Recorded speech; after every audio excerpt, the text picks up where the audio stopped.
Hey, what's going on? It's Steve-O, and welcome to a quarantine version of Murder Monday. It's not going to be any different. It's just going to be quarantine now, so yeah. Thanks for hitting it up, and please, because you're going to be stuck in isolation and listening, please take a moment and subscribe to the podcast, and even better, please post on social about it so you can share with your friends, and I appreciate it. And this is Steve, and this is a murdering midlife crisis. It was a dark time in the history of the United States of America that came to a head at the Battle of Gettysburg in July of 1863. Over 3 bloody days, the North fought the South, families at war, and when all was said and done, as many as 51,000 lay dead. Over 100 years later, in a town nearby, a married woman named Joanne Snyder headed to work making pies at a local diner before the sun crested the horizon. And on that day, she came home looking for her longtime husband, Melvin. When she arrived home, she knew that something was wrong. His truck was missing, but all his tools were out. Something a meticulous man like him would never do. Joanne called her family to come look for Melvin, and the only thing that seemed out of place was when they found a shell casing from a .25 caliber on the ground in the barn. Joanne Snyder called the police the next day about Melvin, telling investigators that his clothing, including a jacket, 3 pairs of shoes, several pairs of underwear, a Western-style shirt, and 10 handkerchiefs disappeared along with him. It sounded like he had packed up to go somewhere, but the checking and bank accounts hadn't been touched. The next day, Melvin's truck was found abandoned in a grocery store parking lot 60 miles away. Melvin's wallet and checkbook were in the truck, there with a loaded rifle in the back. The keys were the ignition, and the vehicle had been wiped clean of fingerprints. As investigators searched through the vehicle, they noticed a scuff mark in the back, which looked fresh, but even stranger, Melvin Snyder was a huge country music fan. He didn't listen to anything else, and when the police turned on Melvin's truck,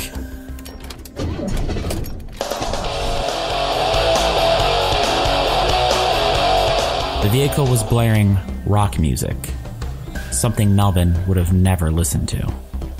Police were without a clue of what could have happened to Melvin, but as they investigated, they began to have an idea. Because a year earlier, Melvin had what some of his family members referred to as a midlife crisis.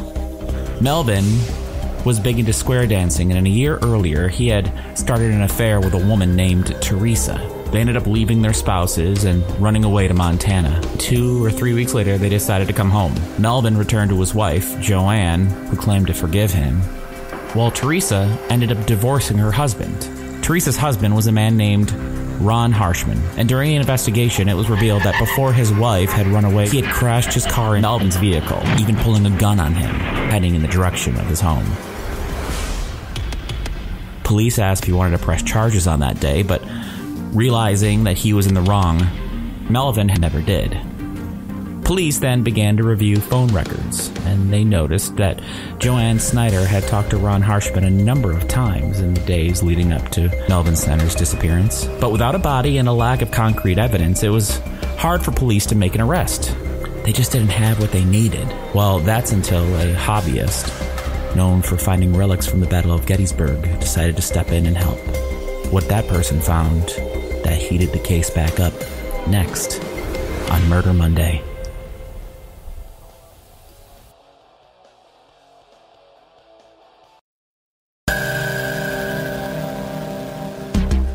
Melvin Snyder was last seen at his home near Gettysburg on May 25th, 1985. He was never heard from again, and on May 27th, his truck was found parked outside a supermarket 60 miles away.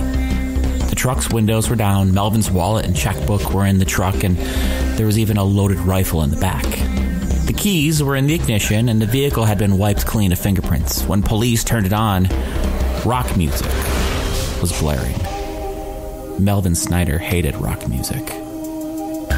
Melvin's wife, Joanne, reported him missing the day before his truck was found, which is when investigators learned that a year earlier, Melvin had a midlife crisis and ran away with a woman he had met at square dancing. That midlife crisis only lasted a few weeks, and Melvin ended up returning to his wife a few weeks later. They reconciled, but the woman he chose to run away with, Teresa, didn't want to reconcile with her husband, a man named Ron Harshman. Melvin Snyder seemed to disappear for good, a year to the day that he had run away to Montana with Teresa. Over the next few weeks, Ron became a person of interest, but nothing stuck. And it got to the point that Ron Harshman chose to move out of town. And when that didn't stop the police from investigating him, he asked to meet with them for lunch so that they could hash out the issues. During this lunch, police asked Ron to take a polygraph test. He said no. Nothing happened with the case for 15 years. In the years that followed, the case haunted investigators and prosecutors. Now, during that lunch, investigators had asked about a .25 caliber handgun that Ron Harshman had bought in the weeks before the murder, a gun he claimed to have misplaced. He told police that he had test-fired the gun by shooting it at a tree when he first got it. An interesting fact that somehow investigators missed, because 15 years later, a prosecutor noticed it. Would that bullet still be in the tree? It's important to remember that on the day that Melvin Snyder had first gone missing, they had found a .25 caliber shell in the barn. Would police be lucky enough to go to Ron Harshman's old property and find the matching bullet? Ron Harshman's property was 100 acres, and a lot of the land was used as a dumping ground for old farm equipment and batteries. So police went to a group of hobbyists that enjoyed hunting for artifacts from the Battle of Gettysburg using metal detectors. They went to Ron Harshman's old farm and began searching, and after about 20 minutes, near a clothesline pole on the residence, the metal detector picked up something. They dug 6 inches down, and there it was. A .25 caliber bullet, and police forensics found that this bullet was an exact match to the one in Melvin's barn. This evidence was enough for police to arrest Ronald Harshman. It took 16 years, but Ron Harshman was found guilty of murder and is currently serving a sentence of life in prison.